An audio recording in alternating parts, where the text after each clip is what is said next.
ये व्यर्थ के बकवाद करने वाले लोगों से मत मिलो, व्यर्थ के बकवाद करने वाले लोगों की तरफ मत देखो, ये क्या कह रहे हैं, क्या बोल रहे हैं। और तुम भी व्यर्थ का बकवाद मत करो। अपने समय को कीमती मान करके निरंतर प्रिया प्रीतम का नाम जप करो, उनके गुण लीला गाओ, उनकी सेवा में रहो। कभी प्रपंच की बातें, कभी प्रतिष्ठा का चिंतन, कभी नाना प्रकार के मान सम्मान का चिंतन, ये घुसने ना पावे हृदय में। बहुत सावधान रहना चाहिए साधक को। ऐसी बातें देखो मत, ऐसी बातें सुनो मत जिससे तुम्हारा हृदय उद्विग्न होकर प्रभु का चिंतन छोड़ दे।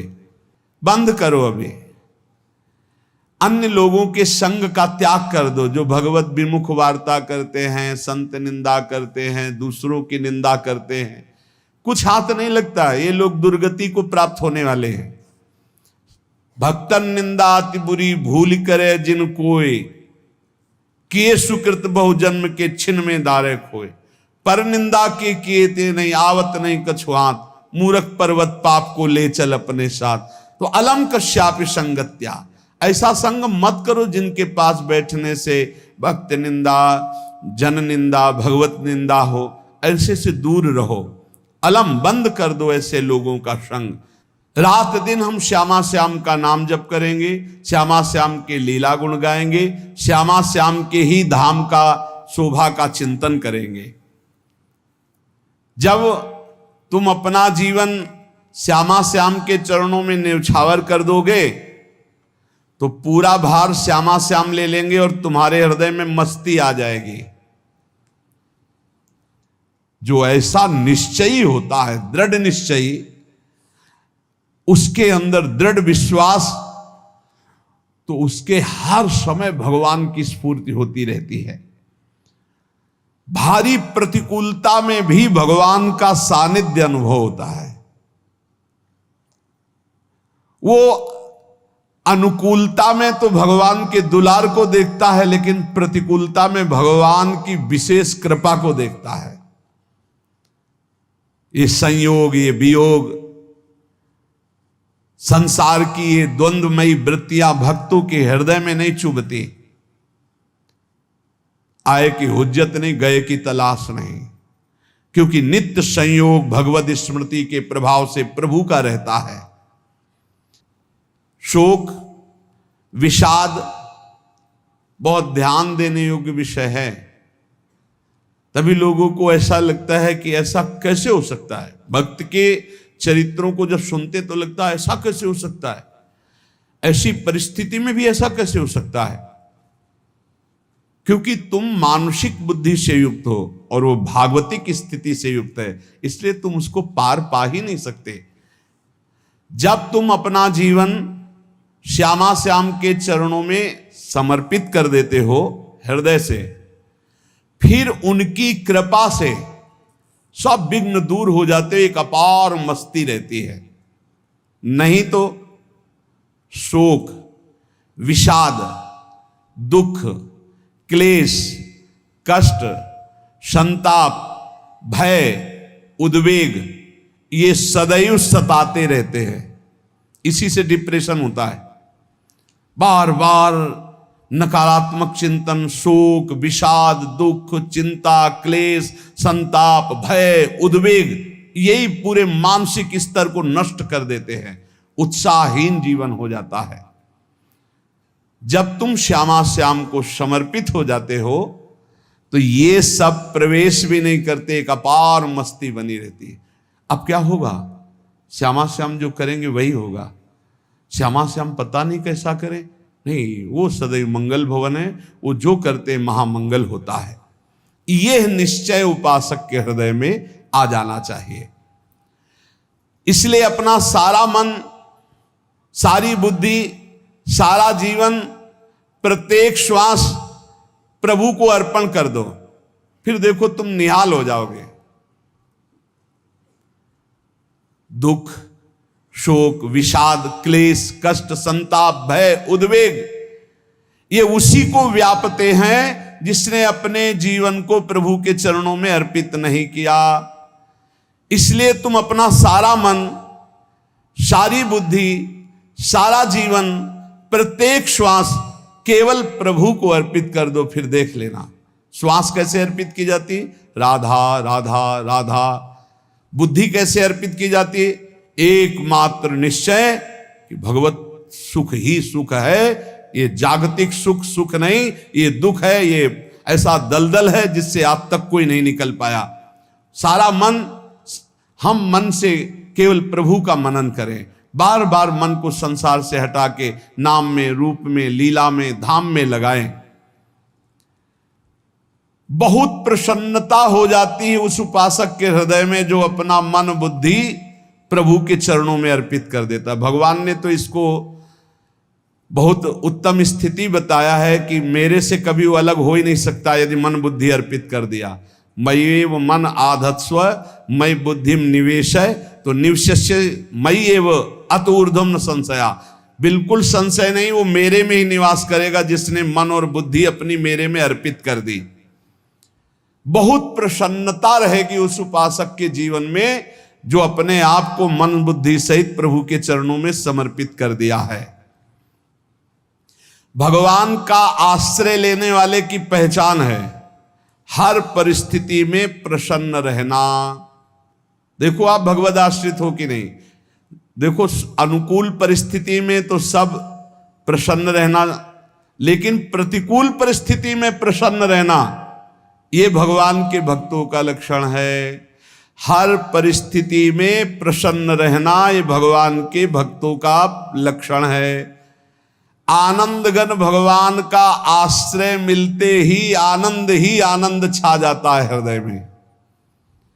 उनके पास आनंद का अभाव होता ही नहीं है। जैसे सूर्य का प्रकाश उदय होते ही सूर्य का प्रकाश संपूर्ण अंधकार को नष्ट कर देता है, ऐसे ही भगवान का संपूर्ण आश्रय लेते ही सब दुख चिंता शोक नष्ट हो जाते, आनंद ही आनंद। तुम भगवान के मंगलमय रूप को नहीं जानते हो, पर उनके मंगलमय भाव को, विधान को मानना शुरू कर दो। जो भी होता है मंगलमय होता है। हमने जीवन में देखा है, अगर इधर कोई बहुत बड़ा सुख दिया तो देर नहीं लगेगी, 24 घंटे नहीं व्यतीत होंगे और ऐसे दुख दे देंगे, जिससे दोनों का समान भाव रख करके ना दुख में तुम भूलो प्रभु को, ना सुख में फूलो, सीधे भगवत मार्ग में चल। पूरे जीवन की बात देखा है, भगवान के मंगल विधान में सदा सर्वदा सुख ही सुख है, इस बात को मान के प्रसन्न हो जाओ। जब भगवान का भजन करने वाले की तन्मयता बढ़ती है भजन में,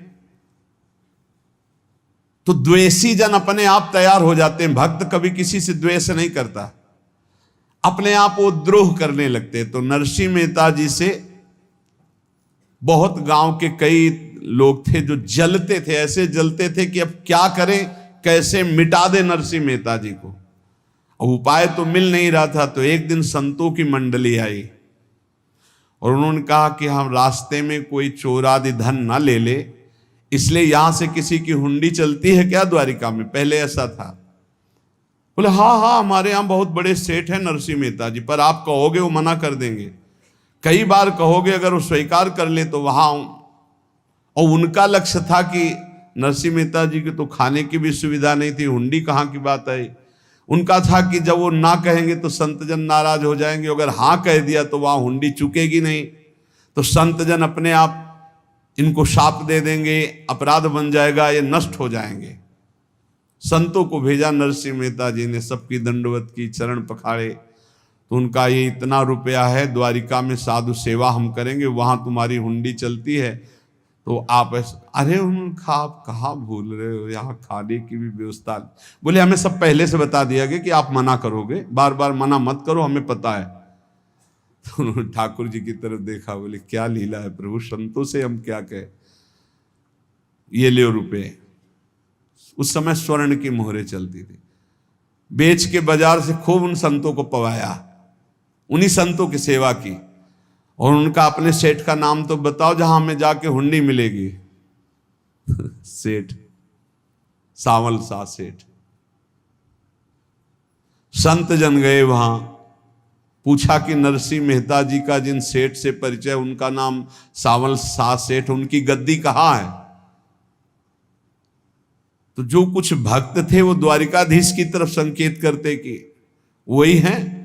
बोले नहीं नहीं, वो सेठ है, उनकी गद्दी चलती थी। पूरी बाजार में कहीं कोई। अब संत जन एकांत में होकर के बहुत विचलित हुए, क्या हमारे साथ धोखा हुआ? नरसिंह मेहता जैसा संत क्या धोखेबाज हो सकता है? देखो, संशय तो बहुत विचित्र होता है। बड़े बड़ों को संशय हो जाता है। जब भगवती सती जी को संशय हो गया, राम जी को, हे खग हे मृग हे मधुकर श्रेणी, ऐसा पूछते हुए कि सच्चिदानंद कैसे हो सकते, तो किसी को हो सकता है, क्योंकि वो बुद्धि की अधिष्ठात्री देवी है। जो ही उनके मन में ऐसा आया कि क्या हमारे साथ धोखा हो रहा है, इतने में ही देखा जय हो सावल शाह सेठ की। वो कहा सावल शाह सेठ? तो देखा बढ़िया मुनीम जी उनके साथ, और सेठ बस्ता लिए हुए मुनीम जी, सरकार इधर से चलो। तो उनका सावल शाह सेठ आपका नाम है? संतों ने कहा। बोले हाँ। बोले नरसिंह जी? हाँ। बोले आपकी हुंडी आ गई है। हुंडी एक कागज में लिखा कि ये हमारे सेठ जी को दे देना। वैसे लोग मुझे माखन चोर कहते, कोई कुछ कहता, लेकिन आपने सेठ बना दिया। जब आपने सेठ बना ही दिया तो आप कभी परवाह मत करना तुम। और ये सेवक आपकी सेवा में सदैव तत्पर है। भगवान ने ऐसा लिखा।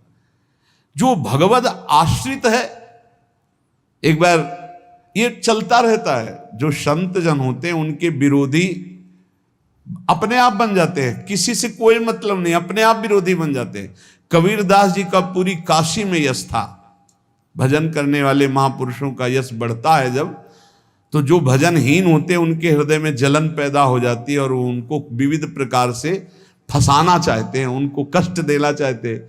तो कबीरदास जी के यश को धूमिल करने के लिए कुछ ब्राह्मणों ने एक रचना रची। मुड़ मुड़ा के कबीरदास जी के शिष्य बन करके पूरी काशी के सब आश्रमों में निमंत्रण दे आए।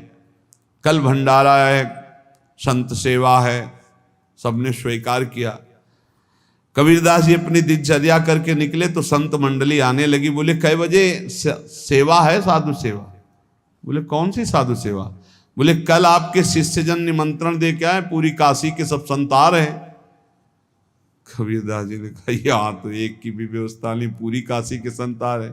अच्छा, समझ में आ रहा है, लीला बिहारी तुम लीला करना चाहते हो। गए अपना निकल गए गंगा किनारे, एक झाऊ के नीचे बैठकर अपना भजन ध्यान में मगन है। 11-12 बजे तो उन्होंने देखा संतों की मंडली, अब काशी तो बहुत। कबीरदास जी ने देखा कि आश्रम की, तो बोले पता नहीं क्या होगा, चलो चलते हैं। तो ऐसे गमछा वस्त्र करके ऐसे डालकर मुंह ढक करके, वहां बड़ी बड़ी पंगत लगी थी। कबीरदास जी सबको पाओ जी पाओ। कबीरदास जी के रूप में स्वयं भगवान पाओ जी पाओ। कबीरदास जी ने कहा अच्छा, जब स्वामी परस रहे तो हम भी बैठ के पा ले। तो जब उसी पंगत में बैठ गए अपना कपड़ा ढक करके, और जब मोहरे की दक्षिणा दे रहे थे सब लोग कि वाह कबीरदास जी ने आज तो साधु से। सबको जब कबीरदास जी के सामने आए तो ऐसे मुंह ढके, बोले देखो जो मेरा होता है उसे मुंह छुपाना नहीं पड़ता, मुंह ढकला नहीं पड़ता। लो दक्षिणा, तुम भी दक्षिणा लो। कबीरदास जी को कबीरदास जी दक्षिणा दे रहे, और वो कबीरदास जी है भगवान, और ये पाले वाले कबीरदास जी है भगवान के जन। कभी भगवान अपने, अरे जमाने जोर लगा ले, कितना जोर लगाएगा, भक्त और भगवान का झंडा कभी न झुकने पाएगा। बिल्कुल चिंता, शोक, भय, उद्वेग रहित जीवन भगवद आश्रित। तुम भगवान के मंगल विधान में सदा सर्वदा प्रसन्न रहो। अब ये विचार कर लो कि भगवान जो करेंगे तुम्हारा मंगल करेंगे। अब थोड़ा ऐसा बीच में लगता है कि अमंगल हो रहा है क्या, लेकिन पक्का समझो बहुत बड़ा मंगल उनका विधान होता है। बहुत ही उत्तम मंगल होता है भगवान के शरणागत का। भगवान हमारे विचारों वाले नहीं हैं, हमारे विचार प्राकृतिक है, भगवान के विचार चिदानंदमय हैं। वो अपने विचार से हमारा मंगल करते हो, हम अपने विचार से मंगल चाहते हैं। भगवान के विचार से मंगल ही हमारा होगा, इसलिए कभी हमको चिंता शोक भय नहीं करना चाहिए। भगवान की ओर से कभी तुम्हारे लिए ऐसा विधान नहीं होगा कि तुम दुखी हो जाओ, बस तुम्हारी सोच हो सकती है, उसका परिणाम बहुत मंगल होगा। जगत की ओर से निराश हो जाओ, किसी से आशा मत रखो, फिर आप देखो आपका जीवन कैसा आनंदमय व्यतीत होता है। ये जो जगत की आशा है यही दुख प्रदान करती, सच्ची जगत की आशा ही दुख प्रदान करती है। अगर जगत से कोई संबंध न रखा जाए और भगवत भाव में रहकर तो बहुत अच्छा जीवन चलेगा।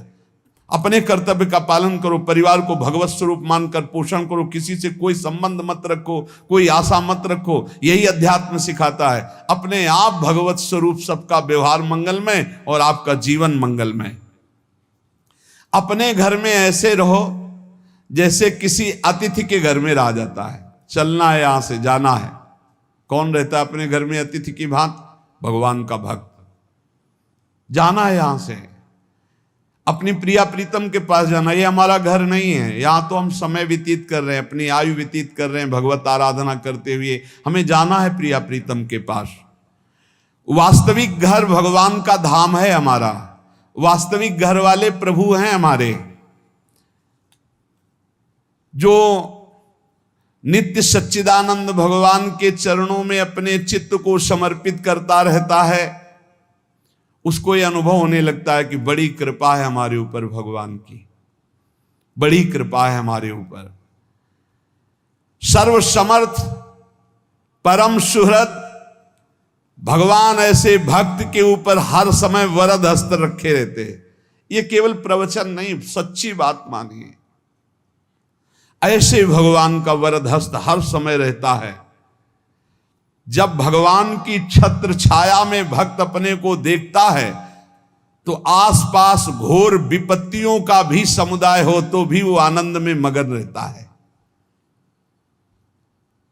हर हालत में आनंदित रहना ये भक्त का स्वभाव है।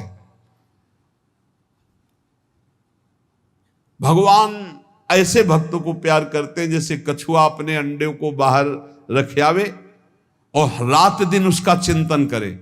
जब भक्त भगवान को समर्पित होता है तो भगवान रात दिन उसकी ऐसे चिंतन सुरक्षा करते हैं। अभय, ये दैवी संपदा का पहला गुण है। ये भगवान के शरणागत पर जागृत हो जाता है, वो भयभीत नहीं होता, किसी भी उससे भयभीत नहीं होता। यही डरप हरिवंश हित, जिनो भ्रमय गुण सलिल पर। इस डर से डरते रहना चाहिए कहीं गुण रूपी पानी में फिसल न जाए, नहीं तो गलती हो सकती है। साधक सावधान रहे। ये अभय दैवी संपदा का सबसे बड़ा गुण है। जो भयहारी भगवान की शरण में आ जाता है तो उसके अंदर ये अभय प्रकट हो जाता है। अगर कहीं तुम्हें एकांत में भय लग रहा है, एक आदमी तो एकांतिक में आए थे, वो कह रहे थे कि हमें हर समय भय लगा रहता कि कोई हमारे पीछे है, अंधेरा तो लगता कोई खड़ा है, मैं जीना मुश्किल हो गया, ऐसा भय। देखो ये मन कैसा है, भगवान से विमुख होने पर कैसे डरवाता है। वो कह रहे हैं हर समय मुझे डर लगा रहता है, कोई सामने खड़ा है, कोई पीछे खड़ा है, ऐसा भय लगने लगता है। और जब भगवान की शरण में आ जाते हैं तो ये अभय स्थिति हृदय में जागृत हो जाती है। कोई भी भय आसपास आ ही नहीं सकता, यहां तक कि नरक का भी भय खत्म हो जाता है जो भगवान की शरण में है। महापापी भी पुण्यात्मा महान भक्तों के समान वो उत्तम गति को प्राप्त हो जाता है जो भगवान की शरण में हो जाता है। पर ये जो भोगों का आश्रय लिए हुए हैं, मनमानी आचरण कर रहे हैं, ये कभी उस अभय को जान ही नहीं सकते कोई अभय पद है क्या। इनको तो कदम कदम पर शोक, भय, और दुख की प्राप्ति होगी। कोई बचा नहीं सकता जो भोगों में लगे हैं, मनमानी आचरण कर रहे हैं। अगर निर्भय होना चाहते हो, परम सुखी होना चाहते हो, तो भगवान के शरणागत हो जाओ। सारे जगत को अभय दान देने वाले भगवान हैं। भगवान का एक प्रण है, मम पन शरणागत भयहारी। जो मेरी शरण में आ गया उसके भय का मैं नाश कर देता हूं। साधना में अवस्था मन की मानी जाती है कि आप कितने अच्छे साधक हैं। यदि आपका मन भगवदाकार है, हर समय भगवत चिंतन चल रहा है, आपके स्वप्न भागवती का रहे हैं, आपके विचार भागवतिक हैं, तो आपकी अच्छी साधना हो रही है। और यदि आपके स्वप्न गंदे आ रहे हैं, क्योंकि स्वप्न में मन का ही सारा खेल होता है, और आपकी चिंतन वृत्ति वासनात्मक चल रही, तो अभी साधना का प्रभाव मन पे नहीं पड़ा है। जिसका मन हर समय भगवत चिंतन करता रहता है, वो जीते जी जीवन मुक्त हो जाता, अनुभव होता है। जैसे किसी ने कहा कि हमें कैसे पता चलेगा कि हमारा काम हो गया है, तो जैसे आप भोजन पा लेते हैं तो किसी दूसरे से गारंटी थोड़ी लेनी होती कि हम छक गए हैं क्या, आप जरा बताना हम छक गए हैं क्या। नहीं, अपने हृदय में आ जाता है कि अब मैं तृप्त हो गया। ऐसे ही अपने हृदय में आ जाता है कि मेरा काम हो गया, अब मेरा जन्म नहीं होगा। ये हृदय में आ जाता है, अपने आप अनुभव में आ जाता है। जब स्वरूप बोध होता है तो किसी और से सलाह थोड़ी लेनी होती है, वो अपने आप अनुभव में आ जाता है। हाँ, यदि गुरुदेव का वर्ण नहीं किया है तो फिर आपको किसी न किसी गुरु से प्रमाणित करवाना पड़ेगा। और अगर गुरुदेव का वर्ण किया है तो वही मंत्र, वही नाम, वही गुरु शरणागति आपको अंदर से पुष्ट कर देगी कि आपका काम हो गया है। विषय चिंतन करता हुआ मन विषय आसक्ति को प्राप्त होता है। विषय आसक्ति को प्राप्त हुआ मन बार बार जन्म मरण और नरक को प्राप्त होता है। बस ये विषय चिंतन हटाना ही प्रमुख कर्तव्य साधना का है। बार बार मन को विषयों से हटा करके प्रभु के नाम में लगाओ, प्रभु के रूप में लगाओ, प्रभु की लीला में लगाओ। जहां भगवान प्रकट होते हैं वहां परमानंद की बाढ़ आती है। पर ये ध्यान रखें, गुलाब का फूल कांटों में खिलता है, उसकी सुगंध लेनी, फूल लेना है तो कांटों से बचाकर। ऐसे ही जब आप भगवत चिंतन के लिए चलेंगे तो आपका चिंतन चुराने के लिए माया विविध नाटक करेगी, कांटे फैलाएगी। कोई तुम्हारी निंदा करेगा, कोई अपमान करेगा, कोई उपहास करेगा, तुम्हारी अव्यवस्था हो सकती है, तुम्हारी परिस्थिति बहुत भयावह हो सकती है। इन परिस्थितियों में भी भगवत चिंतन का तार ना टूटने पावे तो आगे गुलाब का फूल है। जैसे कांटे से बचाकर गुलाब का फूल लेते हैं और भगवद अर्पित करके सौरभ का सुख लेते हैं, ऐसे ही भगवान के प्रेमानंद का अनुभव करने के लिए संसार के कांटों से बचना होगा। और खिलेगा यही फूल संसार में ही, मनुष्य देह में, और योनियों में नहीं। भगवत प्राप्ति स्वर्ग में नहीं होगी, इसी मृत्यु लोक में होगी। पहले मन नहीं लगता भगवत चिंतन में, भगवत चिंतन जबरदस्ती करना पड़ता है। भगवत चिंतन जे ही प्रारंभ करोगे ते ही बहुत बाढ़ आ जाएगी पाप चिंतन की। ध्यान दीजिए, बहुत लोग प्रश्न करते रहते हैं कि हम जब भजन में बैठते हैं तो बहुत गंदी बातें आती, मन बड़ा चंचल होता है, भाग जाता है। ऐसा प्रारंभ में जब कोई भगवत चिंतन प्रारंभ करता है तो उसका मन विषयों में भागता है, गंदी बातों में भागता है। अब लोग कहते पहले तो हमारा चिंतन बढ़िया होता था, अब चिंतन नहीं होता। तो कोई सिद्ध पुरुष थोड़ी हो गए, तुम्हें जबरदस्ती चिंतन करना होगा। जगत के प्राणी में जहां मन जाए तो इसमें भी भगवान, पदार्थ में मन जाए तो उसमें भी भगवान, जहां जहां मन जाए वहां वहां भगवान देखो, या मन को हटाकर नाम मंत्र में लगाओ। ऐसे भगवत स्मृति जागृत की जाती है, बार बार प्रयास करना होता है। कई लोग ये प्रश्न करते हैं कि हमसे बड़े पाप हो गए तो क्या हमें भगवान की प्राप्ति हो जाएगी? तो यहां कह रहे हैं भगवान किसी के पूर्व जीवन को नहीं देखते हैं, वर्तमान के भजन को देखते हैं। पकड़ो इस बात को।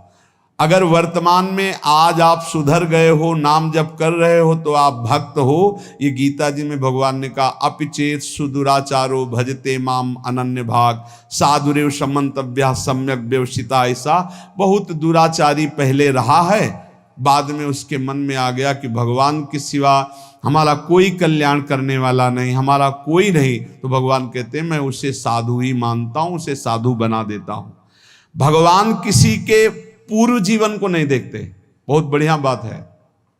कल तक हम क्या करते रहे भगवान नहीं देखते, आज क्या कर रहे हो ये देखते हैं।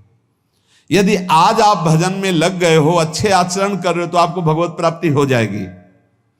भगवान ये नहीं देखते कि पूर्व में पुण्यात्मा रहा है कि पापात्मा रहा है। भगवान वर्तमान में देखते कि मेरा भजन कर रहा है, बस इसी से कल्याण कर देते हैं। पकड़ो इस बात को, तो कभी प्रश्न नहीं उठेगा कि क्या हमको भी भगवत प्राप्ति हो सकती है क्या। हमारा मन यदि श्री भगवान को चाहने लगे तो श्री भगवान हमारे मन में ही आकर बस जाएंगे। भगवान की रूप माधुरी में मन डूबने लगेगा। यथार्थ सत्य, जो भगवान से थोड़ा भी प्यार करने लगे हैं, उनके हृदय में भगवान की उनकी भावना के अनुसार झलक आने लगी है। हृदय में प्रभु के आते ही अनंत जन्मों के संस्कारों का नाश हो जाता है। इसलिए तुम अपने पहले वाले घृणित जीवन को याद भी मत करो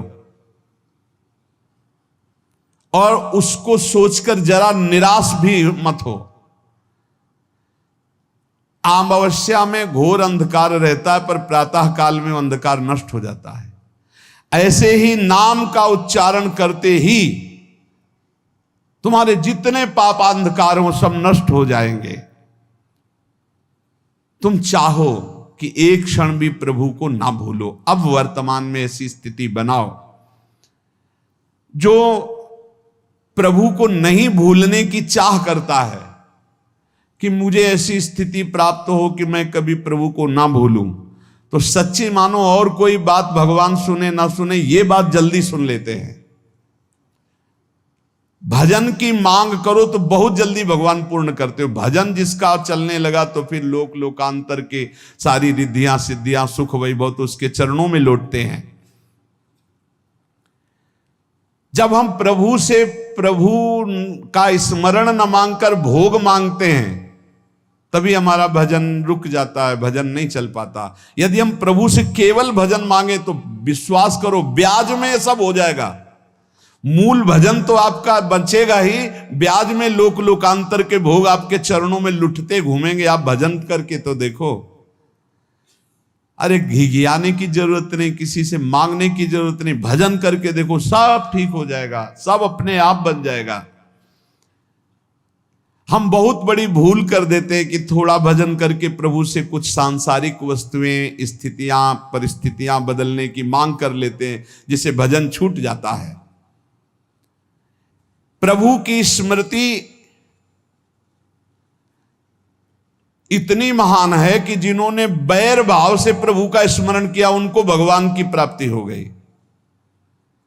जैसे कंस आदि भगवान से बैर ही तो रखते थे, लेकिन भगवान की स्मृति रहती थी। स्मृति ने उनको भगवत प्राप्ति करा दी। स्मृति में महान सुख है, पर वो जब भक्ति रस से युक्त स्मृति होती तब माधुर्य रस, प्रेम रस का अनुभव होता है। कल्याण तो वैर भाव से स्मरण करने वालों को भी प्राप्त हो गया। यदि आप भक्त हो और ये चाहते हो कि आपकी भागवती की स्थिति बहुत जोर की हो, तो हम आपसे प्रार्थना करते हैं कि रोज प्रभु से एक ही बात मांगिए, मुझे अखंड स्मृति दीजिए। अर्जुन जी को पूरी गीता जी सुनने के बाद यही मिला, नष्टो मोहा स्मृति लब्ध्वा। स्मृति, प्रभु आप हम पे ऐसी कृपा कर दो कि हमारे हृदय में किसी और व्यक्ति, वस्तु, स्थान की स्मृति न रह जाए, केवल आपकी स्मृति रह जाए। ये चाह भगवान बहुत जल्दी पूर्ण कर देते हैं यदि उपासक हृदय से ये बात मांगे। भगवान की कृपा से ही ऐसा हो सकता है कि अखंड स्मृति ये कर्म फल से नहीं मिलती है। प्रभु के प्रति निर्भर होकर जो दैन्यता पूर्वक प्रभु से मांगता है और हर समय अभ्यास करता रहता है भगवत स्मरण का, उसको ये स्मृति मिलती है। और स्मृति मिल गई तो इससे बड़ी कोई स्थिति नहीं, हर समय भगवान का स्मरण। प्रभु से मन प्रतिपल नया नया स्वाद लेकर के आसक्त होता रहता है, नवम नवम। प्रभु कभी बासी नहीं होते। जैसे किसी व्यक्ति को देखो तो देखते देखते मन हट जाएगा कि देख लिया, बहुत सुंदर है, ठीक है, लेकिन वो एक दिन मन हट जाएगा। और प्रभु की सुंदरता नवम नवम है, प्रभु के नाम का स्वाद नवम नवम है, प्रभु की लीला का स्वाद नवम नवम है, प्रभु के धाम की शोभा नवम नवम है।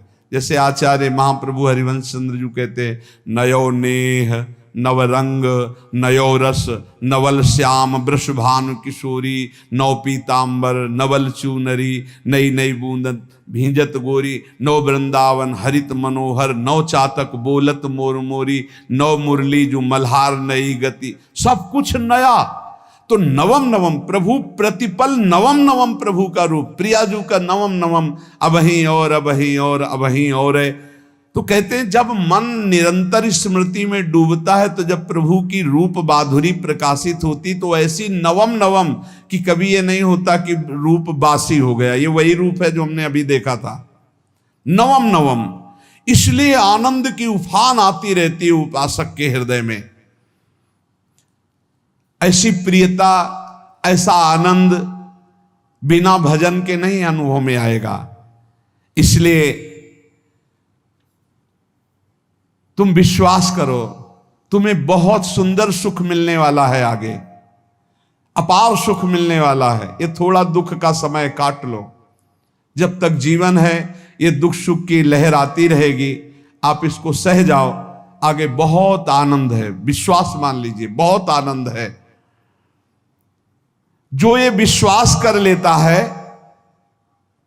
वो प्रभु के मार्ग में चलकर प्रभु को प्राप्त कर लेता है। नहीं तो इतने रोड़े हैं कि आप ऊब जाओगे, बहुत रोड़े हैं। जो प्रभु के मार्ग में चलता है तो माया के बहुत से पार्षद अपना प्रभुत्व दिखाने उनके पास आते हैं, महिमा अपनी दिखाने, पर वो किसी वस्तु स्थिति अवस्था प्राणी पदार्थ का प्रभाव स्वीकार ही नहीं करता, क्योंकि भगवत स्मृति परायण है, भगवान की कृपा पर विश्वास है, इसलिए उसको कोई फंसा नहीं पाता। वो नित्य निरंतर प्रभु से घुला मिला रहने के कारण उसकी मस्ती में कोई फर्क नहीं पड़ता। माया का प्रभुत्व रखने वाले उसे फंसाने की चेष्टा करते हैं, पर उस पर किसी का असर नहीं होता। वो कहीं लिप्त नहीं होता, वो कहीं दुखी सुखी नहीं होता, वो हर समय प्रसन्न रहता है। तुम देखो, हर समय प्रसन्न रहते हो? यदि नहीं तो तुम किसी व्यक्ति वस्तु का आश्रय लिए हुए, प्रभु का नहीं।